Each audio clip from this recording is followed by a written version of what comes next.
Salut! Il faut qu'on remette les choses à leur place. Dans la vidéo précédente, dans laquelle je finis Pokémon Saphir Alpha sans taper, j'ai nommé un de mes Pokémon Charlotte. Charlotte, c'est elle. C'est une pote à moi.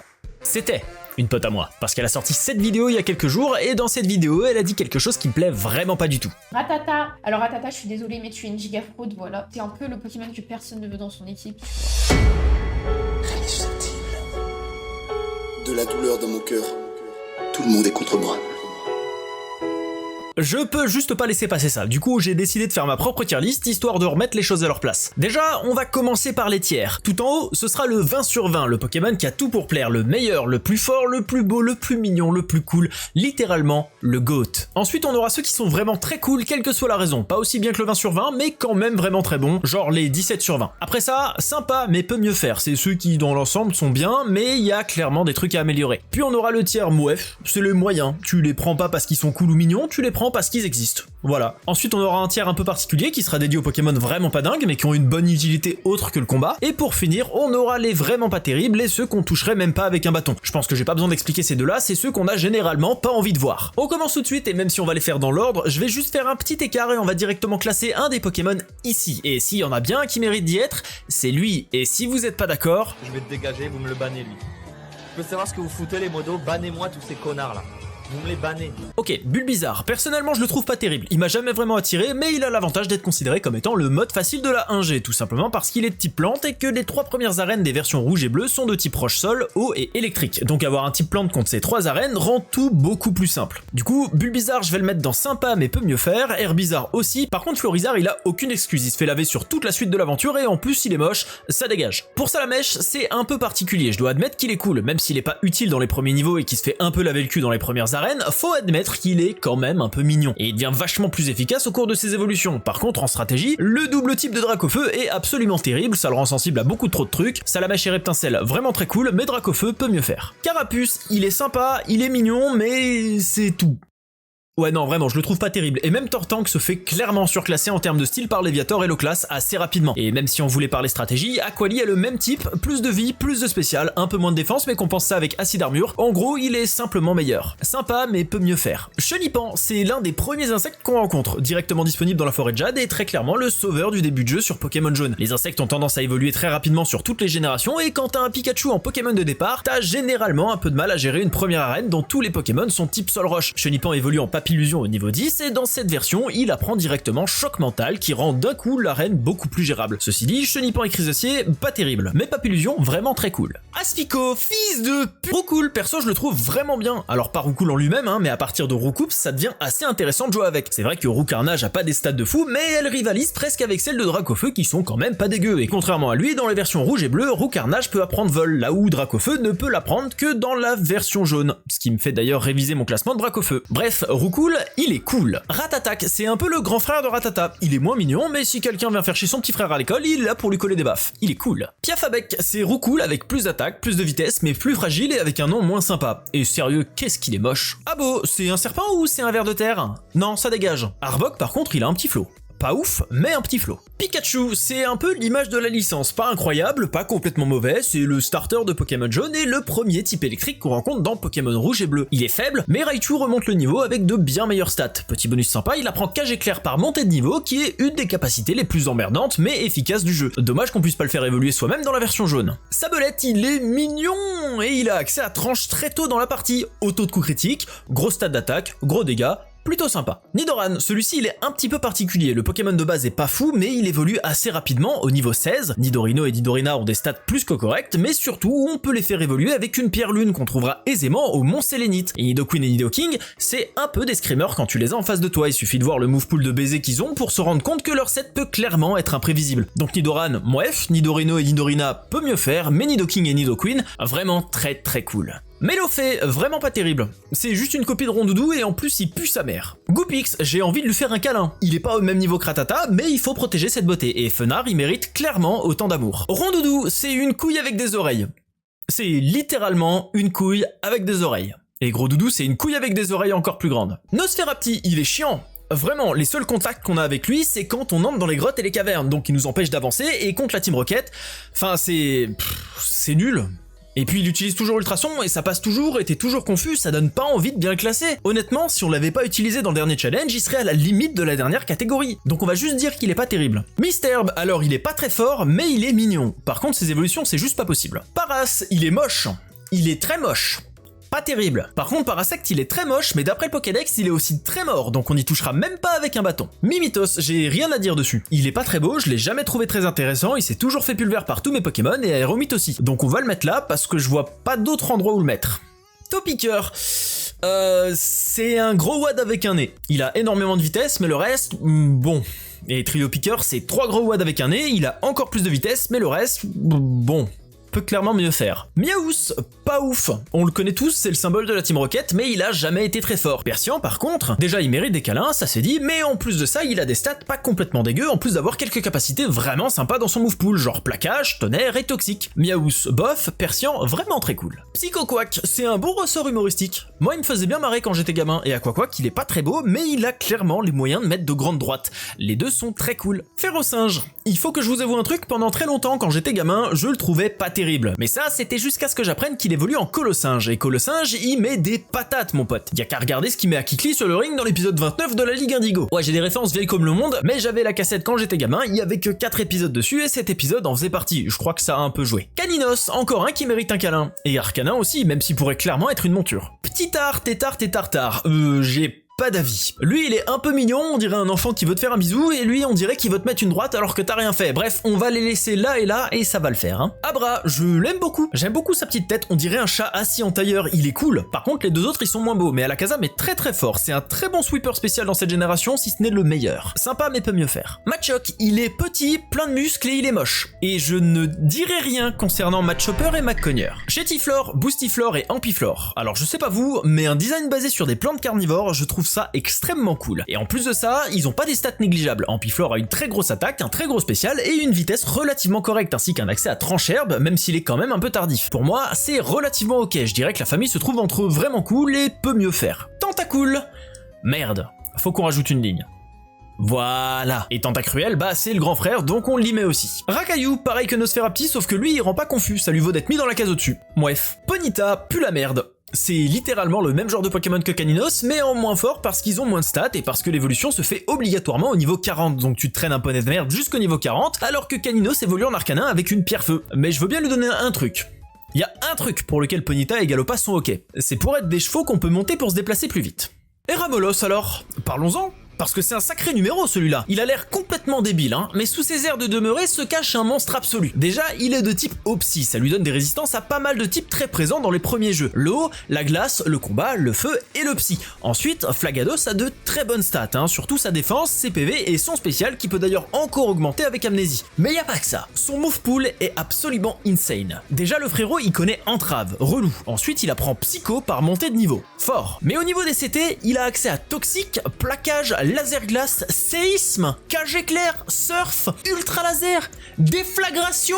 Il peut littéralement faire face à tout et n'importe quoi. C'est un couteau suisse. Alors du coup, effectivement, il a l'air d'un gros débile, mais c'est le gros débile le plus tanky et le plus ingérable que tu trouveras. Et ça, c'est vraiment cool. Mais bon, là on redescend d'un cran, hein. Magnéti, c'est... Bon, c'est pas terrible quoi, hein. C'est littéralement un petit robot, un bout de métal, un type électrique très moyen, pas bulky, pas rapide, mais qui tape fort. Encore faut-il qu'il se fasse pas one-shot avant. Bref, Canard Tichot, bouillon de canard aux légumes. Littéralement un casse-croûte d'urgence, c'est la Paimon de Pokémon. En dehors de ça, c'est un des pires Pokémon du jeu. Doduo, c'est terrible. Qu'est-ce que c'est que cette merde? Et on va oser essayer de me faire croire que ce truc peut voler? Alors que celui-ci peut pas? Sornette, que dis-je, Baliverne, je ne me ferai pas avoir. Otaria, en vrai, pas terrible. Il est pas beau, il tire la langue, c'est pas respectueux. Par contre, son évolution, Lamentine, très sympa. S'il était pas trempé, ce serait direct un câlin. Tadmorve et gros Tadmorve, dégueulasse. Vraiment dégueulasse. Surprenant, hein. Coquillasse, le concept est super cool. Je veux dire, prendre un coquillage et en faire un Pokémon très défensif, c'est clairement très cool. Le problème, c'est que son évolution, ça ressemble à... Si. Si, c'est clairement une toche avec un Fantominus à l'intérieur, et vu la tronche qui tire, il est content d'y être, hein. Fantominus, justement on en parlait, tiens. C'est la seule famille de Pokémon Spectre, et c'est dommage, mais même s'ils sont seuls, ils sont vachement stylés. Et Ectoplasma est très bon, même en strat, c'est un excellent sweeper avec un move pool correct et de très grosses stats offensives. Ils sont super cool. Onix, il a des stats incohérentes, le Pokémon est censé être défensif, alors certes il a 160 de défense, mais il a 35 de PV et 30 de spécial, ce qui le rend plutôt mauvais d'une façon générale. Et puis bon, on va pas se mentir, il est pas magnifique, hein.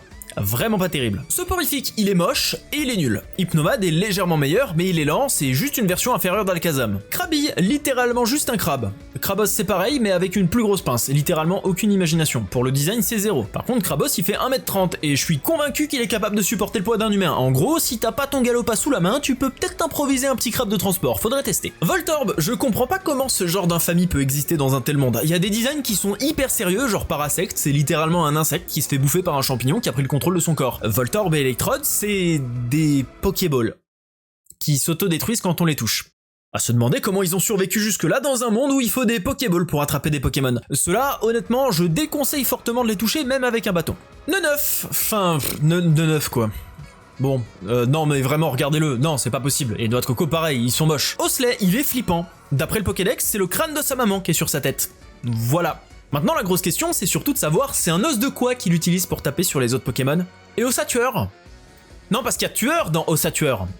Kikli et Taignon, on va les mettre ensemble parce que même si c'est pas dans cette génération-là, ils sont quand même issus du même Pokémon. On parle ici de la troisième famille de Pokémon de type combat de la génération. Kikli est beaucoup plus axé sur les dégâts avec une attaque très élevée. Le problème, c'est qu'il a uniquement accès à des attaques de type normal et combat. Donc si jamais tu tombes contre un type spectre, et bah t'es dans la merde. Taignon, de son côté, il a aussi une attaque élevée, une vitesse légèrement moindre, mais quand même dans la moyenne, et surtout, il apprend par monter de niveau les 3 attaques de points élémentaires. Point de feu, point glace et point éclair. Elles sont pas folles parce que c'est des capacités spéciales dans les 3 premières générations et qu'il a que 35 de spécial, mais au moins il a l'avantage de pouvoir taper sur les types spectres. Dans tous les cas, l'idée est plutôt sympa, alors on va les mettre ici. Excellent!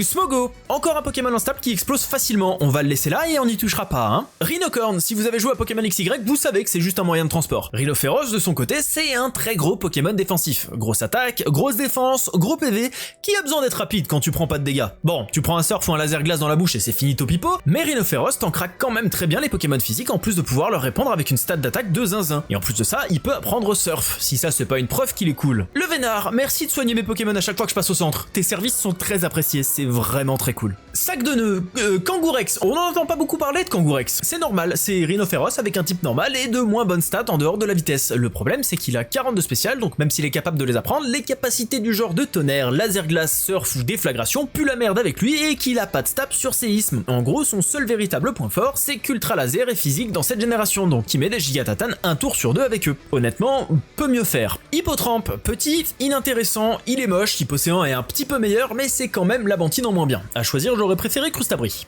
Poissirène et Poisson-Roi, même problème, ils sont un tout petit peu plus jolis, mais même après évolution, les stats de Poisson-Roi sont très moyennes et c'est littéralement juste un move pool de type eau.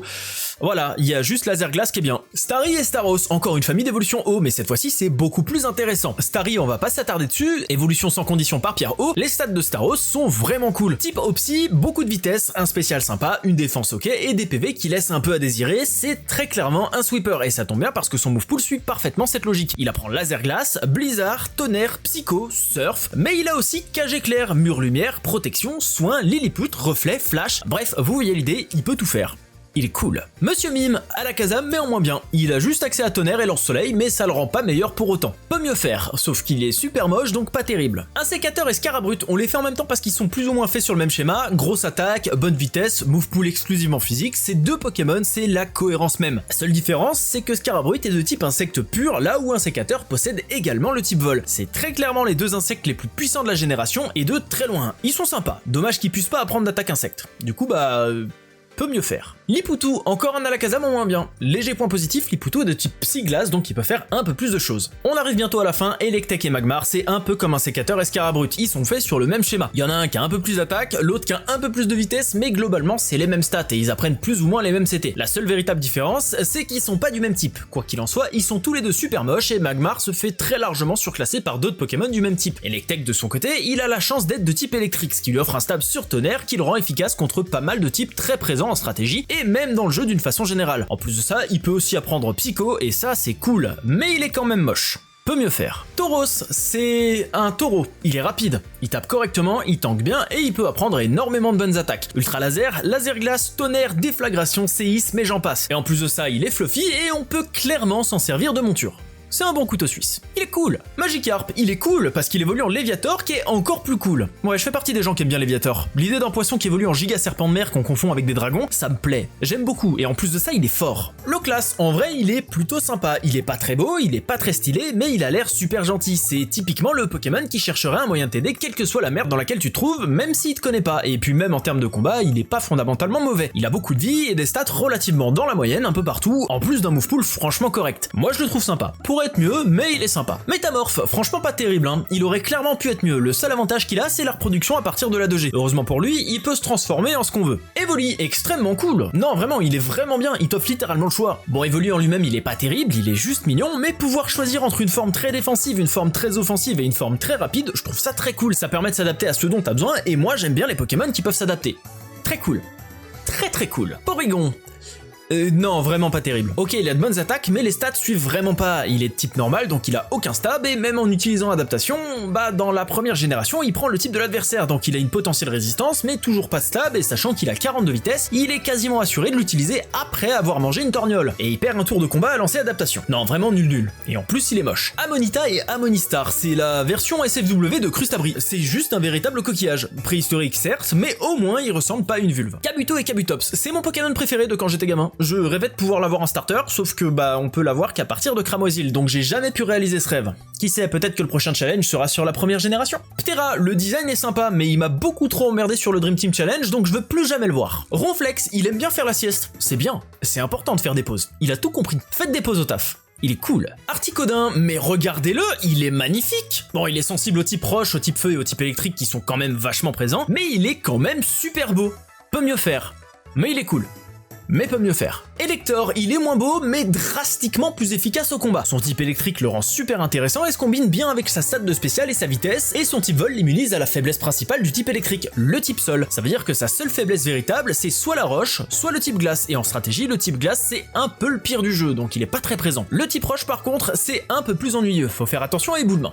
Il est très cool. Sulfura, alors visuellement il est très cool, hein, et il a des stats très offensives qu'il placerait dans les très bons au combat si son double type lui faisait pas prendre en pleine gueule tous les types efficaces de la version. Il est sensible à l'eau, l'électricité et doublement à la roche. En prime, en première génération, le type glace est neutre sur le type feu. Et comme Sulfura est de type feu-vol, il a aussi une faiblesse face à la glace dans cette génération. C'est littéralement le pire des trois oiseaux légendaires. Terrible désillusion. Il est BG mais peut mieux faire. Mini Draco, il est trop mignon. Et Draco c'est pareil, il est trop pipou. Maintenant expliquez-moi comment on passe de ça à ça.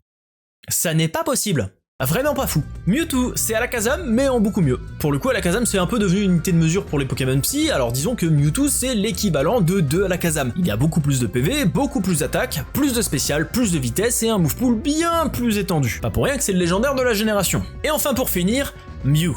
C'est le tout premier Pokémon fabuleux de la licence, il a des stats parfaitement équilibrés et peut apprendre toutes les attaques du jeu sans exception, quelle que soit la génération. Un peu fumé, il est littéralement tous les Pokémon à la fois et il peut littéralement tout faire. Mais le plus cool à son sujet, c'est que même si nous, on le connaît tous, parce que dès que tu t'intéresses un peu au premier jeu, tu te rends compte que c'est littéralement un des Pokémon les plus célèbres de la première génération, bah il était même pas censé être dans le jeu à la base. Je veux dire, il y a des mentions qui sont faites de lui dans les documents du labo à Cramoisil, mais c'était clairement censé s'arrêter là. Son implémentation dans le jeu, c'était essentiellement une vanne. C'est un programmeur qui s'est dit tiens, ça peut être marrant de le rajouter juste après qu'ils aient retiré toutes les fonctions de débugage du jeu parce que ça a libéré de la place. Et quand les jeux sont sortis, il y avait que Game Freak qui savait pour Mew et ils avaient prévu de garder ça secret et ils ont demandé à leurs employés de garder ça secret. Sauf qu'il y a des joueurs qui sont tombés sur des bugs et qui ont réussi à avoir Mew comme ça. À partir de ce moment-là, c'est devenu une mini-légende et beaucoup de rumeurs et de mythes ont commencé à circuler à son sujet. Et là, Game Freak a décidé de faire un concours pour la première distribution de toute la licence et dans le même coup, officialiser l'existence de Mew sur la cartouche. Le mythe est démystifié, les rumeurs deviennent la réalité et les joueurs commencent à parler entre eux pour chercher un moyen de faire apparaître Mew. Le jeu commence à gagner en popularité grâce à cet événement et les versions suivantes incluront toutes leurs propres Pokémon fabuleux. Mew, Celebi, Jirachi, Deoxys, Manaphy, Shaymin, Victini et bien d'autres. En clair, Mew a créé le début de la hype de Pokémon. D'après le PDG de Nintendo à l'époque, le lancement du jeu était pas si bon et à partir de la hype de Mew quelques mois plus tard, les ventes ont littéralement explosé. Et rien que pour ça, il mérite très clairement d'être dans les plus cool parce que sans lui et sans cette vanne, la licence Pokémon n'en serait certainement pas là. J'espère que vous avez kiffé la tier list, c'était un petit peu différent d'habitude, mais j'aime bien quand même, j'avais envie de faire quelque chose de différent, moi je trouve ça plutôt pas mal, c'est plutôt bien. On se retrouve pour la prochaine vidéo, pensez à vous abonner et activer la cloche, c'était Ali, la bise.